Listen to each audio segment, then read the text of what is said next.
V8 motorized bat. The prologue over around 40 kilometers was where the starting order for the next day's almost 400 k's of racing would be decided. And as always, the championship leader gets the lead-off job. Grobler and Jordan hit the dust first.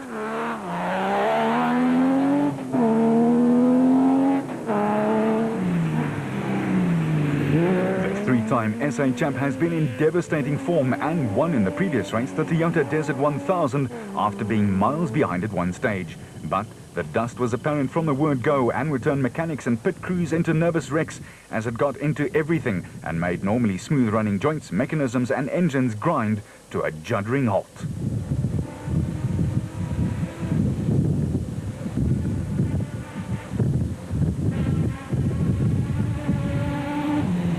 Still, Grobler was not holding back. For Class B champion Evan Hutchison and his co-driver Achim Bergman, there was some added pressure as they wanted to produce a win for their sponsors in their own event, and they were going all out to do just that.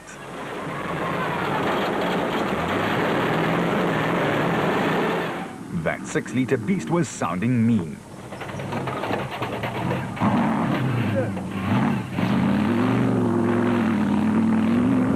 Another team that looked sharp early on was Gerard and Kobe du Plessis in their Jimco, the married couple with the 11th special vehicle in the top 16. Woolridge and Schultheimer in their 4-litre Ford Ranger were just a tad off the pace, but went well enough to give the Nissan and Toyota teams some food for thought.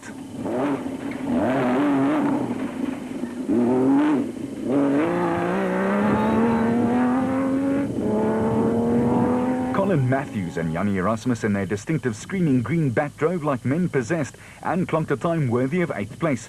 They were just 40 ticks off the big factory team's leading time, one of their best showings of 2006.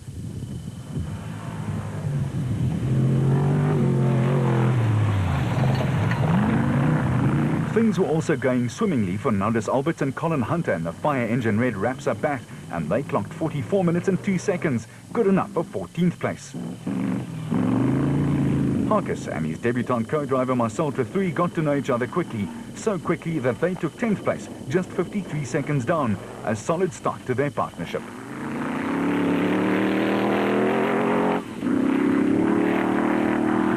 But they were all chasing their stablemate Alfie Cox, the reigning national production car champion. He and Henny ter Steege were clocking all the fastest intermediate times. It was clearly a good ride for the specials as they streaked ahead of most of the production vehicles. The debuting Porter all the way from the US of A looked super smooth under the hands of Gary Berthold and Henry Costain riding shotgun. They surprised all and sundry with the third fastest time. Shamir Wariyawa in the Total Motorsport Porter has moved back to the specials category after trying his hand at the production car class in a Ford, but in and around Eysterberg and Polokwane, he found it tough going and could only finish 25th. Rob Gurney and his new navigator Pabumzi Rabuluza in the second Ford Ranger and the SP class had a full go, but lost almost 4 minutes and finished 23rd overall and 6th in class.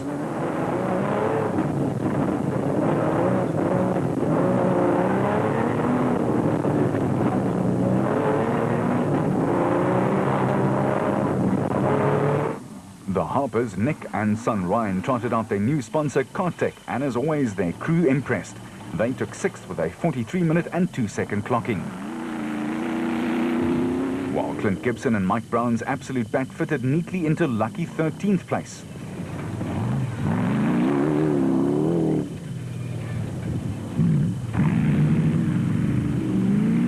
Will Battershill and Reg Sutton in a Jimco finished just outside of the top 10, giving them a good start to the racing proper. With defending national champion and runner-up here last year Terence Marsh and Michael Whitehouse putting together yet another solid ride, just 42 seconds off the winning pace. And this was the team they were all chasing. Bevan Berthold and Robin Houghton were super quick and ultra-focused after good preparation. The Toyota Hilux was flying.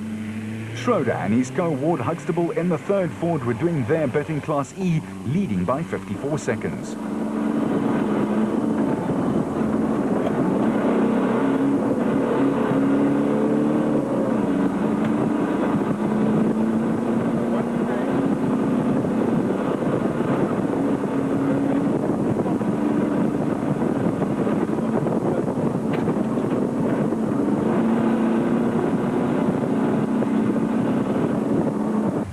The Leo Connick's Kaloy of John Moore and Ashley Thorne was just inside the top 10 in Class A, and they finished just outside the overall top 20.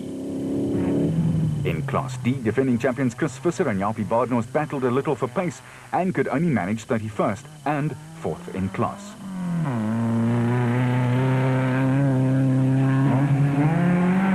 But all the focus was on the men setting the pace in this category. Higo and Jaap de Bruin in the Toyota Hilux 2.7 were 47 seconds to the better and were piling on the pressure.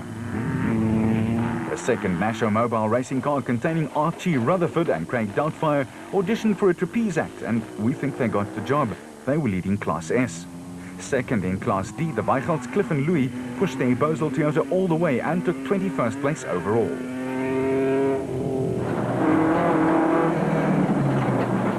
Meanwhile, the Barkhuizens, George and Sharon in another Toyota were third in Class E, just 8 seconds down on Jannie Visser in his Toyota.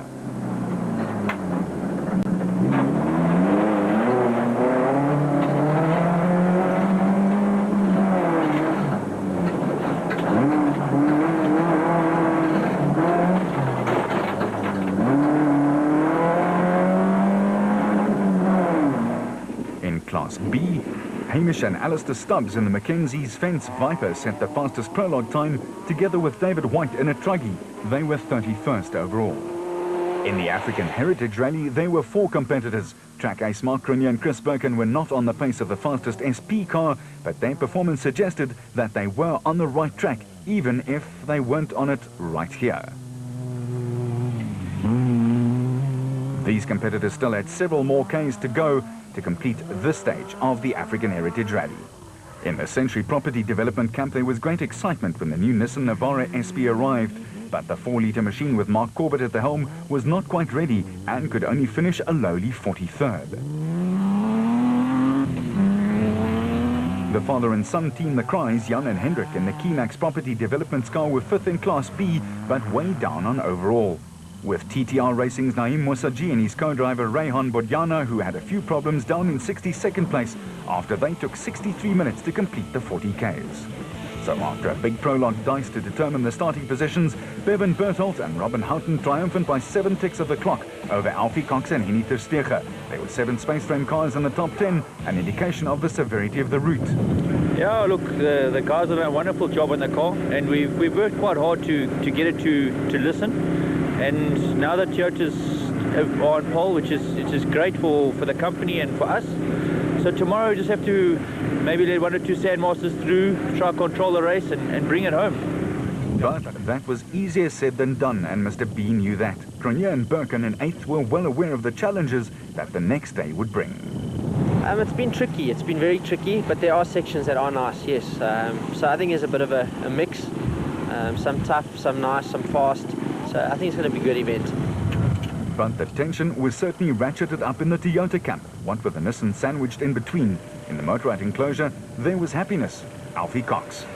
No, you know, I mean, to get a brand new car, the new bat that they rolled out of the bat workshop a week ago, and to get in it and be pole position, it's just incredible. The car works so unbelievable.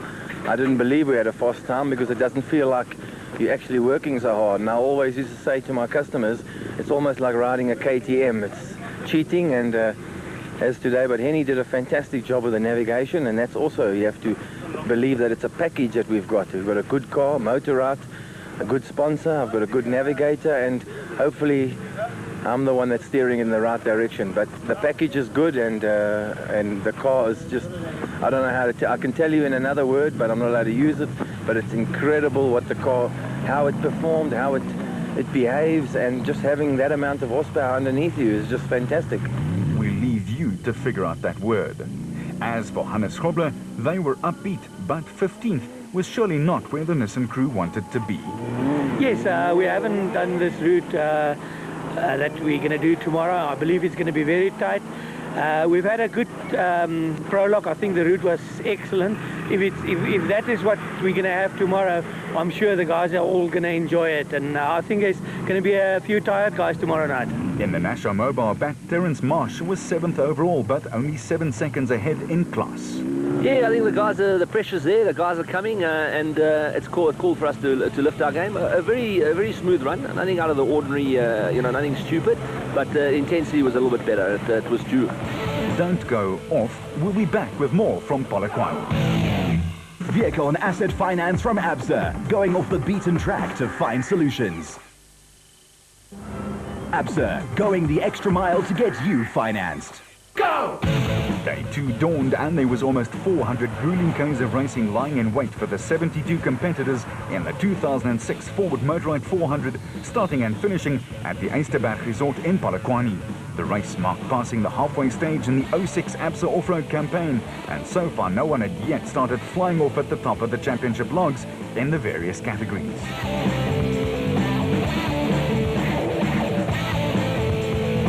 It was bitterly cold again, but when duty calls, the pit crews are there, eager, ready and waiting, and there would be a lot of waiting on this day as the tough route asked some tough questions. Manfred Schroeder, finished 4th last year, knew the dust drill. So we try to set up you need to set up a good time because there's going to be quite a bit of dust today. I think we've got about a 55-second lead on the next Class E guy, which is, all you need. From last year, we know the dust is very bad, and to, can catch the guy, but to pass him in the dust, it's just about impossible.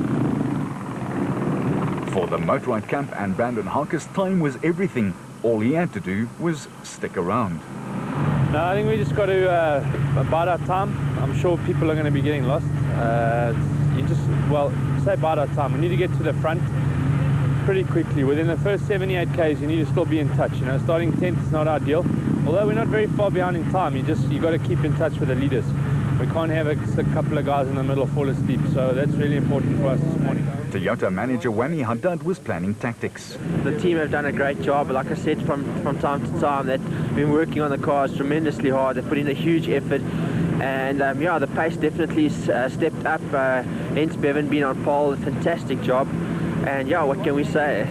Chris Birkin, who's a veteran of the sport, sharing some of his considerable knowledge with his younger counterpart. In the Ford enclosure, there was expectancy, if not downright exuberance. We didn't set the world alight yesterday. I think we could have been a bit better. But in saying that, we're not far behind in time. But we made a couple of little small errors yesterday, which lost us that bit of time. But in saying that, I'm not too unhappy starting where we are because I think today is going to be a real day of attrition. I think it's going to be survival from what I can gather. It's tight, it's very rough, there's lots and lots of rocks. So I think to be maybe back a bit, maybe not the end of the world. And I think we can slowly pick them off. I enjoy coming from behind. I don't mind the dust or anything like that. So I'm not unhappy where we are.